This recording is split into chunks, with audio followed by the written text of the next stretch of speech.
I never thought a bank could make me feel this powerless. I mean, you trust them with your money, your hard-earned security. And in return, you expect them to at least be competent, right? That's the bare minimum. But apparently even that's too much to ask. My name's Natalie. I'm 32, and I've always been the kind of person who believes in supporting small businesses, community stores, local cafes, even the little credit union downtown that looked like it came straight out of a Hallmark movie. I opened my account there a few months ago because, honestly, I thought I was being smart. Fewer fees, friendly faces, more personal service. That's what their pamphlet promised anyway. And for a while, it actually felt that way. The tellers greeted me by name. They asked about my weekend plans, and I thought, maybe, just maybe, I'd found a place that still valued people over profit. Then came the morning that changed everything. I stopped by the ATM on my way to work. The same one I'd used dozens of times. I needed cash for gas, nothing major. But when I slid my card in and punched in my PIN, the screen flashed. Transaction declined. That's odd, I thought. Maybe I entered the wrong PIN. I tried again. Same message. I tried a third time just in case, and that was it. The machine swallowed my card. I stood there for a second, staring at the empty slot, as if it would somehow spit my card back out of guilt. It didn't. My stomach sank. So I went inside the branch, trying not to look as annoyed as I felt. There were only 2 employees, a young teller with pink nails tapping on her keyboard like she was typing a novel, and a clerk I hadn't seen before. I explained what happened, and the clerk gave me this dismissive smile, like I'd interrupted something far more important. "Oh yeah," she said. "That happens sometimes. Our ATM's a little temperamental. It's a machine, not a toddler." She offered to help me withdraw cash manually. "We have a feature where I can give you a temporary code. You'll use that code at the ATM and it'll pull directly from your account," she said. I didn't fully understand how it worked, but I was late for work and didn't have time to argue. She handed me a slip of paper with a 6-digit code and instructions. I thanked her and walked back to the ATM. It worked. I got my cash, filled up my car, and forgot about it. For a few days, everything seemed normal. I bought groceries, paid my bills, and didn't think twice about my little visit to the temperamental ATM. Then, one night while I was grocery shopping, my card declined again, this time at the register. The cashier gave me that half-apologetic, half-annoyed smile people use when they think you've maxed out your card. I fumbled for my phone, opened my banking app, and froze. Account. Restricted. No balance shown. No transaction history. Just those 2 words, restricted. My pulse quickened. I called the number on the back of my card right there in the parking lot. After 10 minutes of hold music and 2 transfers, I finally got someone on the line. "Oh," the representative said after I explained the situation. "Your account's under review for a potential discrepancy. It's just a temporary security measure." "A discrepancy?" I asked. "What kind of discrepancy?" "I'm not at liberty to say, but it should be resolved soon." "How soon?" "Usually within a few days." I sighed, trying to stay calm. "Okay, but my bills are due, and I need access to my funds." She paused, and her tone changed. Colder. Clipped. "Ma'am, these reviews are automated. We can't expedite the process. You'll have to wait for the system to clear your account." The system. As if that word could erase all human responsibility. I hung up and sat there in my car, staring at the darkened dashboard. My money was locked. Rent was due in 3 days. My groceries were melting in the back seat. And I couldn't even get a straight answer. The next morning, I went to the branch again, hoping to speak with someone in person. The same clerk was there, and when I explained, she looked almost amused. "Yeah, I heard about some accounts getting flagged," she said, leaning back in her chair. "Probably some accounting error. So how do I get it fixed?" She shrugged. "You'll have to wait for corporate to review it." I clenched my jaw. "Can you give me a number to call?" "Ma'am, I already told you. There's nothing we can do here." And that's when I noticed something in her tone. A hint of condescension. The kind that tells you you're not just a customer, you're a problem. It wasn't the first time I'd gotten that tone from someone after they saw my last name. It's Slavic. Long, difficult to pronounce, and apparently enough for some people to assume I don't belong here. I brushed it off, but it lingered in my mind. Over the next few days, I called, and called, and called. Each time, I got a new excuse. Your case is being reviewed. There's an internal error. Please be patient. Weeks passed. I borrowed money from friends to cover bills. I ate cheap instant meals because my checking account, my own money, was still frozen. I started feeling humiliated, powerless, like a child being scolded by a parent. And through it all, every phone call, every interaction had that same undertone, that quiet arrogance, like they were doing me a favor by even speaking to me. By week 4, my patience was gone. Something inside me shifted. That quiet, simmering anger that builds when you've been dismissed one too many times. That was the moment I decided I wasn't going to let them walk all over me anymore. They'd taken my money, my time, and my dignity. Now, it was my turn to take something back. By the time week 5 rolled around, I was done being polite. I'd called their customer service line so many times that I could recite their hold music melody from memory. I'd emailed, visited, even left messages with a supervisor who apparently existed only in theory. Every time I got the same robotic sympathy. We understand your frustration, Ms. Petrovna, but the issue is still under review. Under review. I'd started to hate those words. They were meaningless, corporate code for we don't care enough to fix our mistake. And the best part? Every time I asked why my account was flagged, they danced around the answer. The most I ever got was some vague line about accounting irregularities from when I'd used that code the clerk had given me to withdraw money. An irregularity? No, that was their system glitching, not me. I hadn't overdrafted. I hadn't broken a rule. I hadn't done anything wrong. But they treated me like some kind of criminal who had to prove her innocence before she could buy groceries again. I started documenting everything. Dates, names, call times, even the tone of voice they used.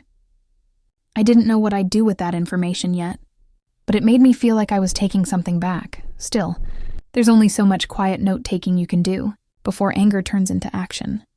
It all came to a head one night, when I called their helpline again, and the woman on the other end sighed audibly before answering. Credit union support. This is Marcy, I explained calmly at first, that my funds had been locked for over a month, that I had proof this was their system's fault, that I needed someone to finally take accountability. Ma'am, she interrupted in that tone, sharp, impatient. We've already explained the situation. These things take time. I've given you time, I said. 5 weeks of it. Look, she said, maybe you should consider banking somewhere that can handle your situation better. There it was again. That subtle venom when she said your situation. I could hear what she meant. I took a deep breath, forcing myself to stay calm. You're telling me my account was frozen because your system made a mistake, and now you're suggesting I find another bank? Ma'am, I'm not suggesting anything. I'm just saying maybe you'd be happier elsewhere. That was it. That was the moment I realized they didn't see me as a person at all. I was a box to check, a nuisance to dismiss, a problem to brush aside until it went away. When I hung up, my hands were shaking, not from sadness, but from pure, electric fury. I called my mom to vent, trying to keep my voice steady. She told me to stay calm, that it would work itself out. But while we were talking, my cousin Dima, who's 22 and thinks in memes, was half listening in the background. He leaned into the call and said, You know, you don't need to fight them directly. I frowned. What do you mean? He chuckled. You ever heard of crowd pressure? You make enough noise online and suddenly people start listening. I laughed, thinking he was joking. Yeah, sure, I'll tweet about it. That'll fix everything. But Dima wasn't joking. No, seriously. There's this Russian service where people get paid a few rubles to post whatever you want on social media. Reviews, comments, you name it. You can even make them sound American. It's cheap, too, I blinked. You're telling me I can hire an army of angry internet strangers for pocket change? Exactly. At first I dismissed it.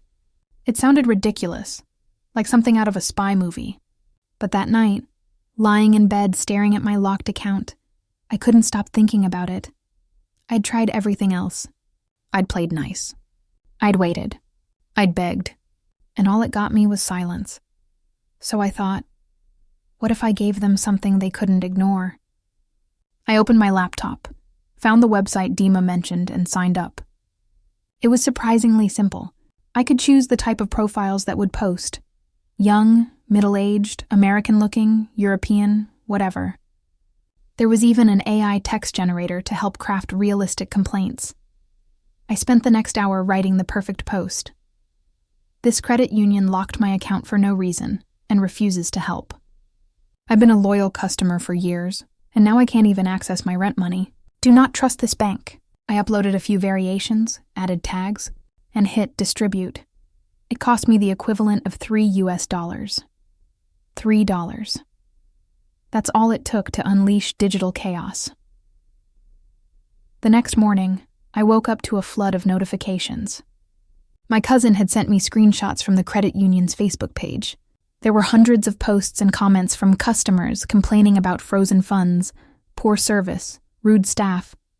Their Yelp and Google pages were tanking by the minute. I couldn't believe it. The effect was immediate and absolutely brutal. By noon, they'd shut down their comment sections entirely. By 3 p.m., I got a call from an unknown number. I let it ring twice before answering. Hello? Is this Ms. Petrovna?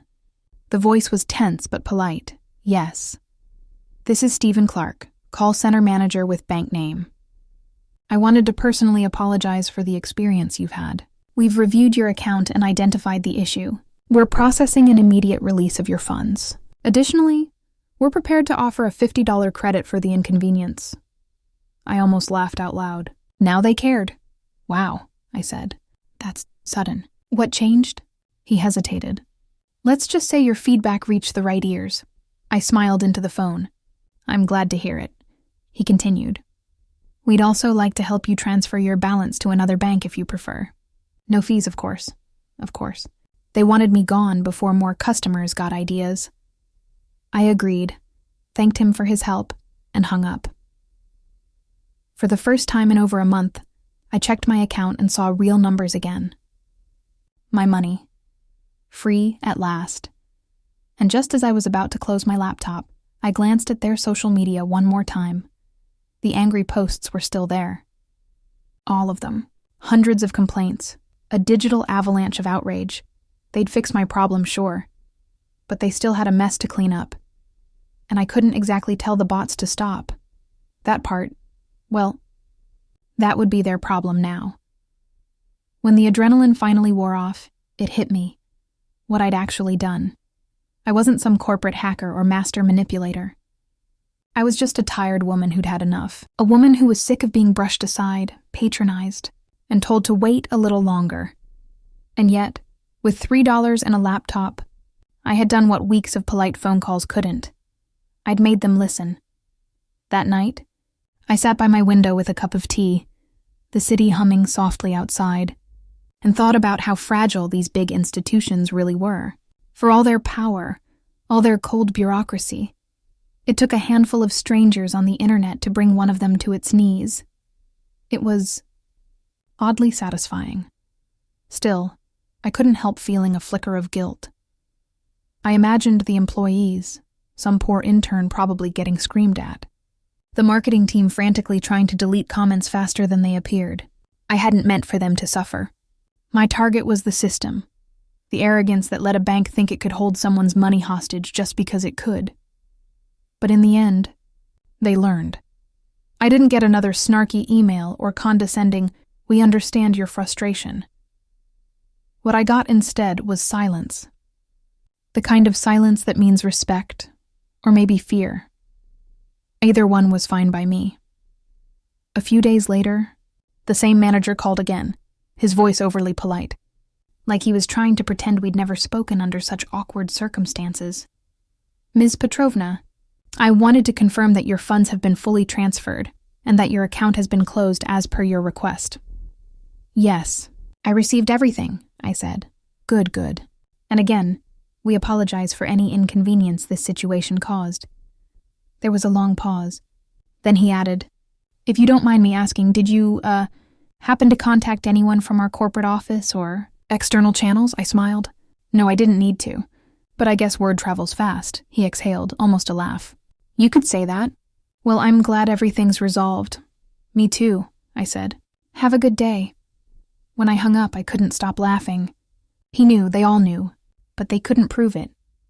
And even if they could, what would they do? Call the cops and say, some woman made people complain about us on Facebook? No. They'd just have to live with it. A few weeks went by and life went back to normal. My bills were paid, my savings safe in a new, much larger bank, one that didn't act like my existence was an inconvenience. But one morning, while scrolling through my feed, curiosity got the better of me. I checked the credit union's social media pages again. Oh, they'd tried to fix things. New PR posts, shiny photos, hashtags about trust and community. But the ghosts of my digital army were still there. Hundreds of angry comments, lingering like stains that wouldn't wash away. Some posts had been deleted, sure, but others kept getting reposted by people who'd seen them and thought the bank was genuinely shady. The reputation damage had gone viral on its own, long after the bots had done their job. I sipped my coffee, watching the chaos I'd left behind. Poetic justice, I thought. The same way they froze my account without explanation, now their reputation was frozen in the mud. It was funny, in a dark way, how power works.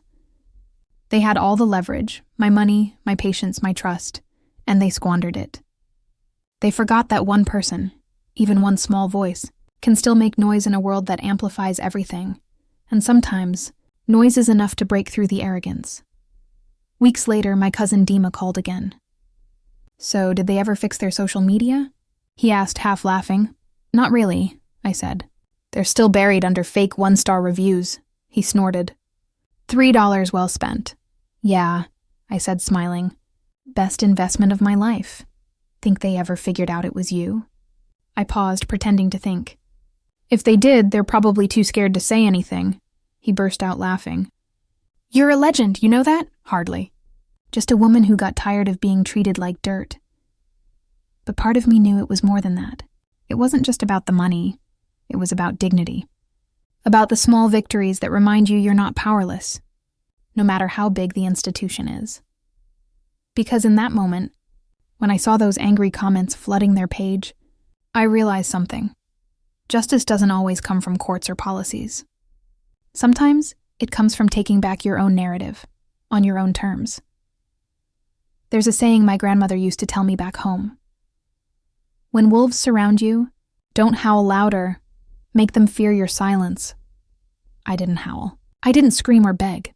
I just gave them a taste of their own indifference, and let the noise of a few hundred angry voices do the rest. And as I sat there, reading their corporate apology posts, I couldn't help but smile.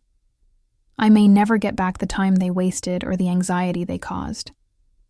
But I got something better. Control. And that, to me, was priceless. Now, whenever someone complains to me about a company treating them unfairly, I just laugh and say, you'd be amazed what $3 can do. Because sometimes, all it takes is one quiet woman, a clever cousin, and a few digital whispers to remind the powerful that they're not untouchable. I closed my laptop that night with a grin, whispered "Spasibo, Dima" under my breath, and finally let myself sleep. Justice, in its own strange modern way, had been served. If you enjoyed it, you know what to do. Hit that subscribe button, share it with someone who's ever been underestimated, and I'll see you in the next one.